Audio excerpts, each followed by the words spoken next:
Today we're talking about strengthening your BS radar. And I wish I didn't have personal experience with this topic, but I do, because it really is a thing. So this is to strengthen your BS radar. Well, first, let me say thank you for being here and for watching and to learn about discernment, because in order to strengthen your BS radar, you must have discernment. And discernment can be very challenging to focus on. Trust me, I know I literally spent an entire year focused on discernment. So obviously, I knew I had some weaknesses in my BS radar, but I didn't know how weak it was until, I get reminded. And then you're like, oh, how did that get by me? And so today is all about how you can strengthen your radar around people who are fake and people who are lying to you. And we're going to talk about all of that today with this video. So as you can see, I'm like, I'm viscerally still have cellular memory of where I have lacked discernment with some people, because fake people are everywhere. Okay. So this is not to say that all people are bad, but there are people who put on masks and want you to believe they are a particular way when they clearly are another way. And this goes beyond the narcissist, beyond the con man. This is like everyday people. Okay. This is not talking about identifying people with mental disabilities and like narcissism and labeling them. This is about you increasing your awareness, because as we know, if you watched any videos on this channel, whatever you're experiencing is a direct reflection of where you need to grow and expand.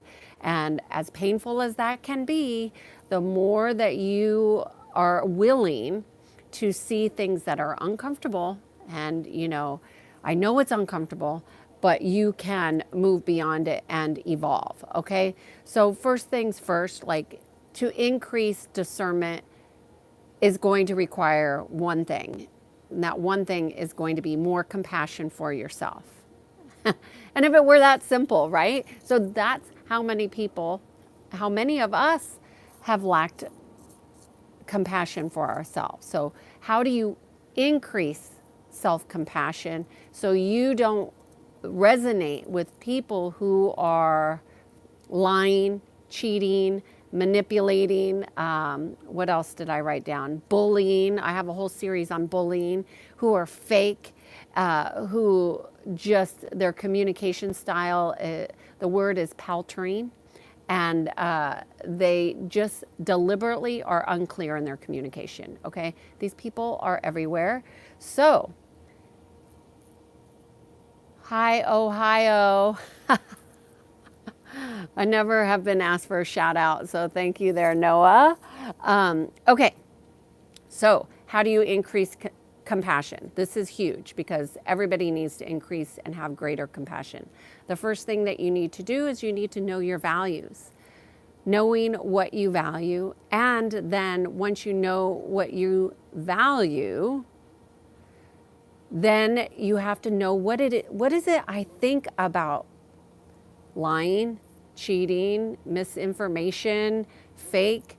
Obviously I don't care for it. It's not a preference, but what do I really think about it and am I willing to act on what I believe?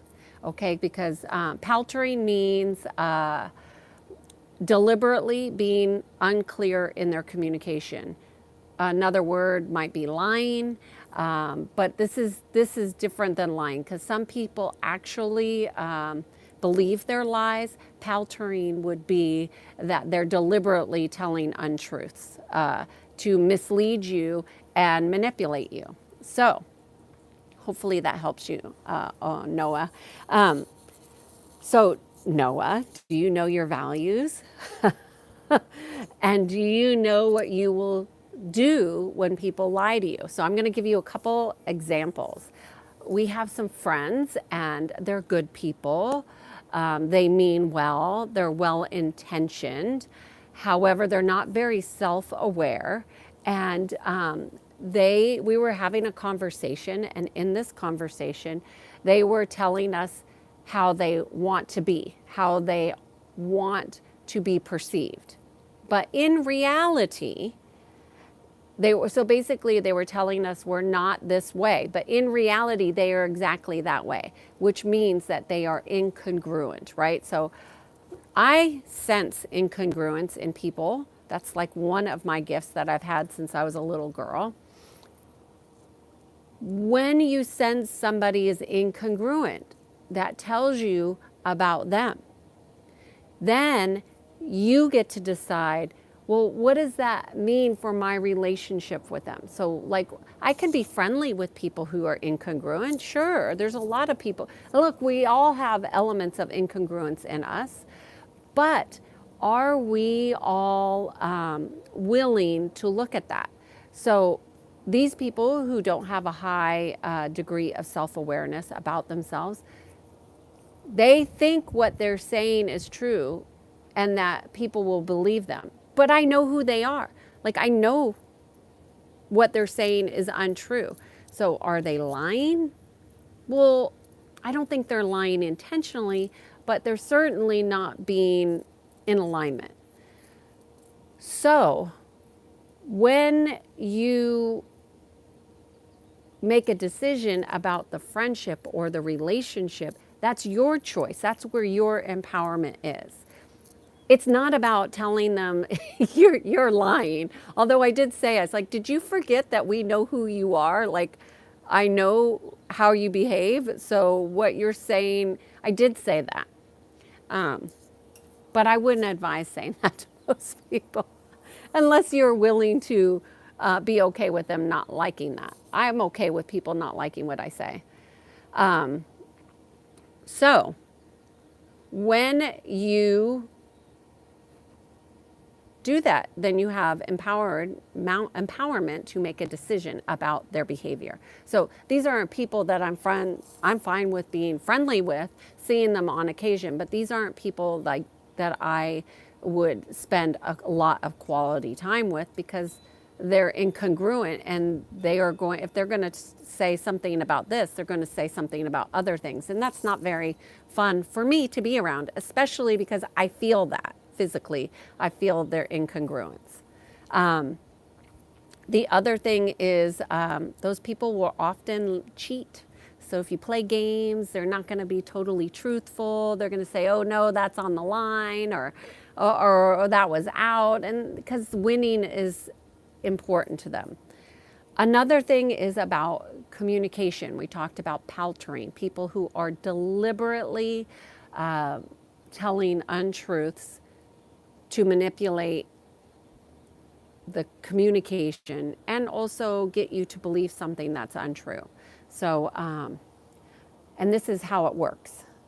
Sometimes, I'm just going to give you one example. There's so many different, but I want to make sure I'm giving very succinct examples.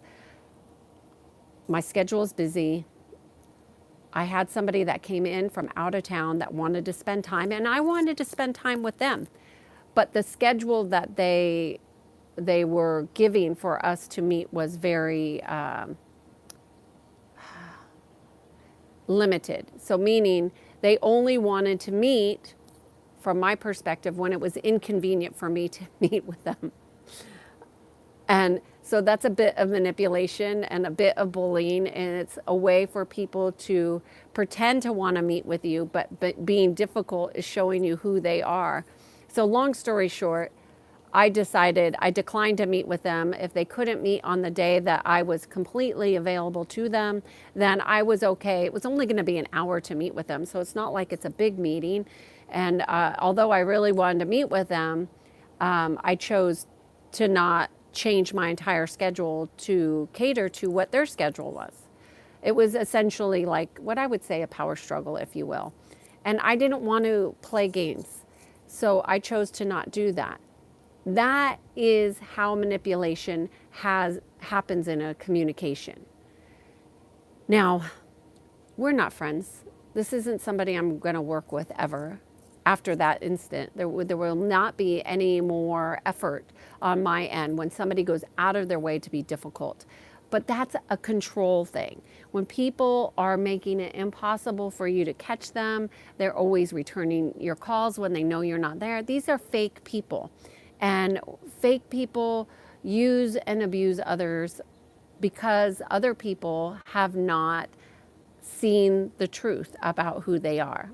So that is why you have choices every time you're willing to see. So using discernment is going to require not only self-compassion, but also it's going to require that you have a willingness to see. You have a willingness to see what is uncomfortable and make a decision based on your assessment of what you're seeing. And you don't, I think this is where most people kind of get stuck and they go into avoidance, is they think they need to have a conversation about their decision. There's no conversation. You just make a decision and move forward with it with a new behavior. The thinking that you have to have a conversation with somebody about their behavior, you're not their mother. And unless you're their mother, then that doesn't need to be done. Unless you're in a partnership, a partnership meaning a marriage, the conversation doesn't need to be happening with your mother, your brother, your sister, your uncle, your cousins. None of those things are required for you to make a change in your behavior. The thought that you think that you need to have a conversation and set a boundary is really where you get stuck in the web of the issue. So to get out of that is to have clear discernment and self-compassion. And compassion would be making behaviors that adjust the relationships. Okay. So I see that there's a question from somebody. Their wife does not want to go out. I'm going to need more information on that. I'm not sure her not wanting to go out, what that has to do with discernment. So if you can tie that back to me in your comment, that would be helpful. Hi, Eric. Good to see you here. Do you have any questions about discernment? You have a lot of people in your industry who lack values or clear values. And I don't think you're one of these people that has trouble with knowing what you think or feel. But I think we all could do better in making decisions and behaviors based on what we think or feel instead of what we want other people to do. So I'm just going to wait here for a second, see if anybody has any questions.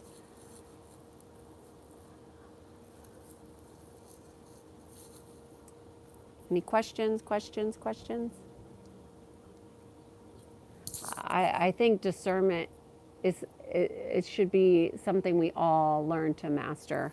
How to be more compassionate towards ourselves directly leads to making adjustments based on what we're willing to see. Okay, well, I don't see any other questions here, so I'm going to go about my day. Thank you all for taking time to watch.